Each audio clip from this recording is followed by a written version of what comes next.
CMR Exalogic സാമ്പത്തിക ഇടപാട് കേസിൽ പ്രതിപക്ഷ നേതാവ് പിണറായി വിജയന്റെ മകൾ വീണ ടിയെ ഇഡി ഇന്ന് ചോദ്യം ചെയ്യും. രാവിലെ 10:30 കൊച്ചി ഓഫീസിൽ ഹാജരാകാനാണ് നിർദ്ദേശം. കഴിഞ്ഞ വെള്ളിയാഴ്ച ഹാജരാകാൻ സമൻസ് നൽകിയിരുന്നെങ്കിലും വീണ ഹാജരായിരുന്നില്ല. ആരോഗ്യ പ്രശ്നങ്ങൾ ഉള്ളതിനാൽ 2 ആഴ്ചത്തെ സാവകാശം അനുവദിക്കണമെന്ന വീണയുടെ ആവശ്യം തള്ളിയാണ് ഇഡി വീണ്ടും സമൻസ് നൽകിയത്. കഴിഞ്ഞ 10 വർഷത്തെ ആസ്തി വിവരങ്ങളും ബാങ്ക് അക്കൗണ്ട് വിവരങ്ങളും ഹാജരാക്കണമെന്നും നിർദ്ദേശമുണ്ട്. സേവനം നൽകാതെ CMRൽ നിന്ന് 2.78 കോടി കൈപ്പറ്റിയെന്ന കണ്ടെത്തലിന്റെ അടിസ്ഥാനത്തിലാണ് ചോദ്യം ചെയ്യൽ. CMRൽ നിന്ന് ലഭിച്ച പണത്തിന്റെ വിനിയോഗത്തിലടക്കം വീണയ്ക്ക് വ്യക്തത വരുത്തേണ്ടി വരും. ഇന്നലെ CMRൽ MD ശരണസ് കർത്തയും JS കർത്തയും ഇഡി ചോദ്യം ചെയ്തിരുന്നു. നവമി, വീണ ഇന്ന് ഹാജരാകാൻ തന്നെയാണോ സാധ്യത? ഇനിയൊരു അവധിയിലേക്ക് നീങ്ങില്ല അല്ലേ? വീണ ഒരു 10:30 മുമ്പിൽ തന്നെ ഹാജരാകുമെന്ന് തന്നെയാണോ മനസ്സിലാക്കുന്നത്?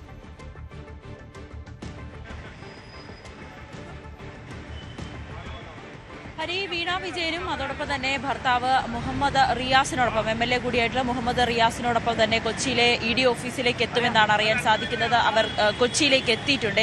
ഏതാനും നിമിഷങ്ങൾക്കുള്ളിൽ, അതായത് 10 മണിക്ക് മുൻപ് തന്നെ ED ഓഫീസിലേക്ക് എത്തുമെന്നാണ് നമുക്ക് അറിയാനായി സാധിക്കുന്നത്. എന്തായാലും ED ഉദ്യോഗസ്ഥരെല്ലാം തന്നെ ഓഫീസിലേക്ക് എത്തിക്കൊണ്ടിരിക്കുകയാണ്. നമുക്കറിയാം, ഏറെ നിർണായകമായൊരു ചോദ്യം ചെയ്യൽ തന്നെയാണ്. പ്രത്യേകിച്ച് ഒരു രാഷ്ട്രീയ പ്രാധാന്യം കൂടി ഈ കേസിൽ വരുന്നു എന്നുള്ളതാണ് മറ്റൊരു കാര്യം. ഇതിൽ ഈ CMRലും എക്സാലോജിക്കും തമ്മിലുള്ള സാമ്പത്തിക ഇടപാട്, ഇതിൽ എന്ത് സേവനം നൽകിക്കൊണ്ടാണ് വീണയുടെ അക്കൗണ്ടിലേക്കും അതോടൊപ്പം തന്നെ എക്സാലോജിക്കിന്റെ അക്കൗണ്ടിലേക്കും ഇത്രയും വലിയ തുക, ഏകദേശം 2 കോടിയോളം രൂപ എന്ത് സേവനം നൽകിയിട്ടാണ് CMR നൽകിയതെന്നാണ് പ്രധാനമായും ED വീണയിൽ നിന്നും ചോദിച്ചറിയുക. നേരത്തെ നമുക്കറിയാം, 12 ഇടങ്ങളിൽ വീണയുടെയും വീട്ടിലടക്കം 12 ഇടങ്ങളിൽ റെയ്ഡ് നടത്തിയിരുന്നു. ആ റെയ്ഡിൽ നിന്നൊക്കെ നിർണായകമായിട്ടുള്ള വിവരങ്ങളാണ് ED ഉദ്യോഗസ്ഥർ കണ്ടെത്തിയിട്ടുള്ളത്. ആ രേഖകളും മുന്നിൽ വെച്ചുള്ളൊരു ചോദ്യം ചെയ്യൽ തന്നെയാണ് ED ഉദ്യോഗസ്ഥർ മുൻപാകെ ഉള്ളത്. അല്ലെങ്കിൽ അത്തരത്തിലുള്ളൊരു ചോദ്യം ചെയ്യൽ തന്നെയായിരിക്കും ED ഉദ്യോഗസ്ഥരുടെ ഭാഗത്തു നിന്നും ഉണ്ടാകുന്നത്. ഇന്നലെ ഈ ശരണസ് കർത്തയും അതായത് ശശിധരൻ കർത്തയുടെ മകളെയും അതോടൊപ്പം തന്നെ ഭാര്യയെയും ചോദ്യം ചെയ്തിരുന്നു. അവർക്കും ഈ കമ്പനിയുമായി ബന്ധപ്പെട്ട പ്രവർത്തിക്കുന്നവരാണ്. അവരുടെ അക്കൗണ്ടിലേക്കും, അതായത് എപ്പാനൽ ഇന്ത്യ എന്ന് പറയുന്ന ഒരു കമ്പനിയുടെ അക്കൗണ്ടിൽ നിന്നും പോലും വീണ വിജയന് പണം കൈമാറിയിട്ടുണ്ടെന്ന് ED കണ്ടെത്തിയിരുന്നു. അങ്ങനെ എന്ത് സേവനം നൽകിക്കൊണ്ടാണ് ഇത്തരത്തിലുള്ള സാമ്പത്തിക ഇടപാട് ഇവർ 2 കമ്പനികളും അല്ലെങ്കിൽ പ്രത്യേകിച്ച് വീണ വിജയനുമായി നടത്തിയതെന്നാണ് EDക്ക് അറിയേണ്ടത്. ഇതിന് പിന്നിൽ ഒരു കള്ളപ്പണ ഇടപാടുകൾ ഉണ്ടോ എന്ന് കൂടിയാണ് ED പ്രധാനമായും ചോദിച്ചറിയുന്നത്. എന്തായാലും ഇപ്പോൾ ഏതാനും നിമിഷങ്ങൾക്കുള്ളിൽ തന്നെ വീണ വിജയൻ ED ഓഫീസിലേക്ക് എത്തും. ED ഉദ്യോഗസ്ഥരുടെ ചോദ്യം ചെയ്യൽ അത് ഉടനെ തന്നെ ഉണ്ടാകും. അങ്ങനെയാണെങ്കിൽ ഈ EDയുടെ സംശയങ്ങളെല്ലാം ദൂരീകരിക്കുക എന്നത് തന്നെയാണ് വീണ വിജയന്റെ മുന്നിലുള്ള ഏക പോംവഴി. പ്രത്യേകിച്ച് ചില തെളിവുകൾ, ചില രേഖകളടക്കം ഹാജരാക്കാനാണ് വീണ വിജയനോട് ED ഉദ്യോഗസ്ഥർ നേരത്തെ സമൻസിലടക്കം ആവശ്യപ്പെട്ടിരുന്നത്. അങ്ങനെയാണെങ്കിൽ ആ രേഖകളുമൊക്കെ ആയിട്ടായിരിക്കും വീണ വിജയൻ ഈ ചോദ്യം ചെയ്യലിന് എത്തുക.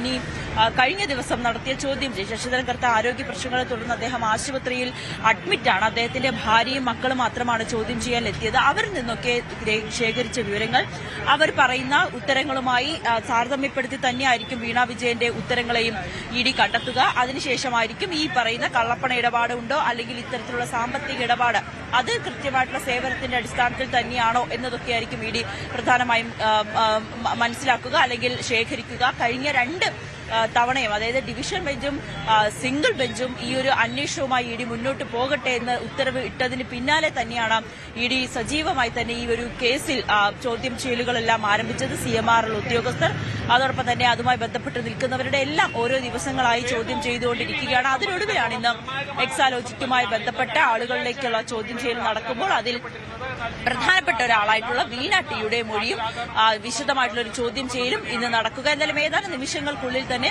വീണ വിജയൻ ഇവിടേക്ക് എത്തും. ഭർത്താവ് മുഹമ്മദ് റിയാസിനോടൊപ്പമാണ് വീണ വിജയൻ എത്തുന്നത് എന്നാണ് നമുക്ക് ഏറ്റവും ഒടുവിലായി ലഭിക്കുന്ന വിവരവും. വ്യക്തമാണ്. വളരെ കാത്തിരുന്ന ഒരു നിമിഷം കൂടിയായിരുന്നല്ലോ. രാഷ്ട്രീയ കേരളത്തിൽ തന്നെ വീണ വിജയന്റെ ചോദ്യം ചെയ്യലുമായി ബന്ധപ്പെട്ട് കഴിഞ്ഞ വെള്ളിയാഴ്ച ചോദ്യം ചെയ്യാൻ ഹാജരാകേണ്ടിയിരുന്നതായിരുന്നു. പക്ഷേ ഇത്തവണ വീണ ഹാജരാകുമെന്നാണ് മനസ്സിലാകുന്നത്. കൊച്ചിയിലെത്തിയിട്ടുണ്ട്. ഭർത്താവും MLAയുമായ മുഹമ്മദ് റിയാസിനൊപ്പം ED ഓഫീസിൽ 10:30 തന്നെ വീണ വിജയൻ എത്തും, ചോദ്യം ചെയ്യലിന് ഹാജരാകും എന്നാണ് മനസ്സിലാക്കുന്നത്. നവമിയാണ് ED ഓഫീസിന് മുന്നിൽ നിന്നും റിപ്പോർട്ട് ചെയ്തത്. കൂടുതൽ വാർത്തകൾക്ക് News 18 Keralam YouTube channel subscribe ചെയ്യുക.